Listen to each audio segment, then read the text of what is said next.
we'll get started here. What I'm doing right now is just brushing the canvas with gesso, and I'm also going to brush it with a little bit of water across that gesso so that things blend a little easier. This painting was sort of a bit of a request to do something with the sky, and so I thought Alaska and places like that had really nice sunsets to look at, so I figured we'd do something with that.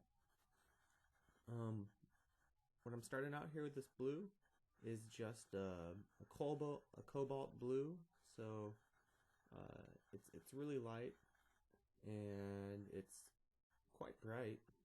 Almost looks a little bit neon, but it'll work well for what I'm doing. And I just want to kind of put in some lines for myself as guides, that's all.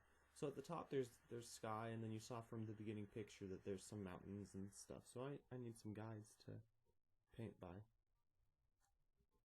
Sorry if I duck down and mix paint and wash brushes on you guys. I know it's boring, but it's a lot of work to edit out every single bit, so I do my best. So what I've done is I've taken that blue paint and I've put in a gesso with more white pigment in it, so it's much more opaque, and you can see there's not as many brush strokes and that sort of thing in there. You can't see that as well.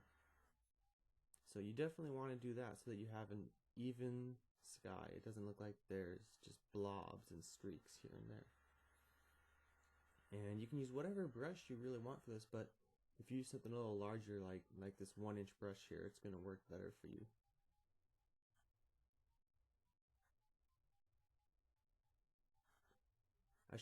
Maybe I should talk about this new easel I have here. That was my recent project, because studio easels are very expensive, as probably some of you know, and so I decided I'd just make my own, and it came out pretty nicely, and I'm really happy with it. So, okay, this color here, we've got some alizarin crimson, one of my favorite colors, and also I've taken some orange and thrown that in there. Now you can mix your own orange with cadmium yellow light and a red or the alizarin crimson if you want. But I just found some pre-mixed orange, and it did its job quite nice. I'm gonna go, and this paint's still a little bit wet up there, so what I can do is I can take that alizarin crimson and a little bit of that orange and kind of dot in for some clouds, and it kind of gets a nice gray color there. A little purple, but quite gray. So now I'm just gonna go and refine the edges just a little bit, but see they're kind of wispy, so that I don't want to lose all of that.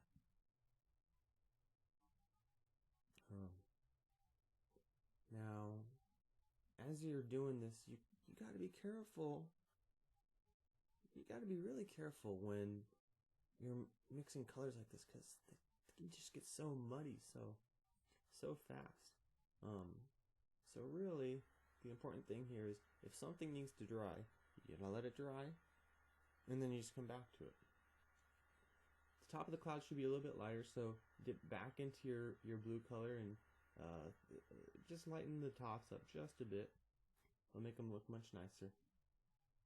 And then we're going to go and we're going to do the bottoms. So if you've ever seen a glowing sunset, very orange, very red, if there are clouds there, the clouds on the bottom pick up that color. Now, this can be a really big problem sometimes, because they're really hard to get that color into the clouds without making a muddy, dirty mess of it all, but I'll show you what you need to do here.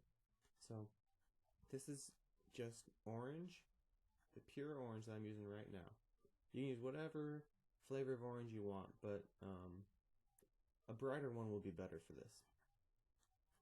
Now, what you want to do is you just want to take it up just a little bit into the clouds, not too much. Just right along the bottom there.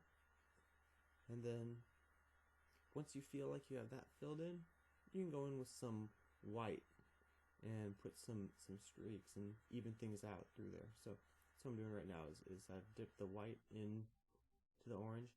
I'm just gonna put streaks there, and I'm gonna pull it up into the clouds just a little bit with the orange, because a lot of it gets a very pinkish color the further away it gets from where the sun's setting. So if I pull orange all the way up into the clouds, it won't look quite right. And these clouds, you can see they round up. They pull the color up into them. But sometimes the clouds they recede, and so the color should be in bars and stripes over and across into the side. Now, these ones though, that's not what's happening. So I'm going up, and you see as I go up, there's less and less that the color hits them.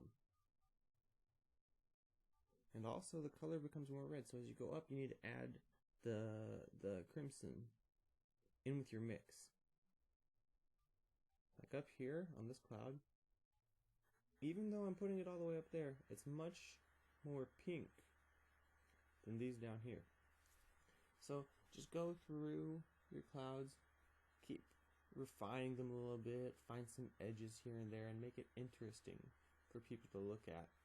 They'll really enjoy this, as long as you know, do a decent job. If you go too fast and you're mixing the blues and the purple with the orange, well, the purple and orange are actually opposite on the color wheel to each other, so they will go and turn into a brown.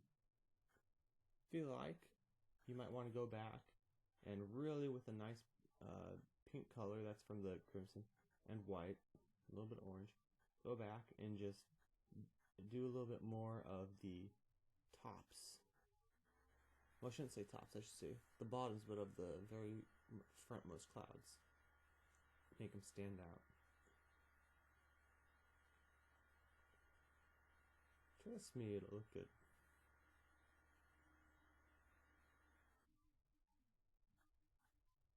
Okay, so I've switched over to a filbert brush.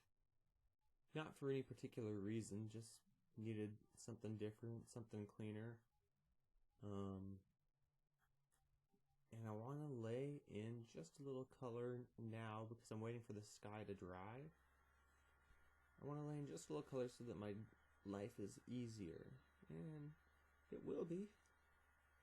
This color right here is a gray. You can make grays from anything, but this one is blue.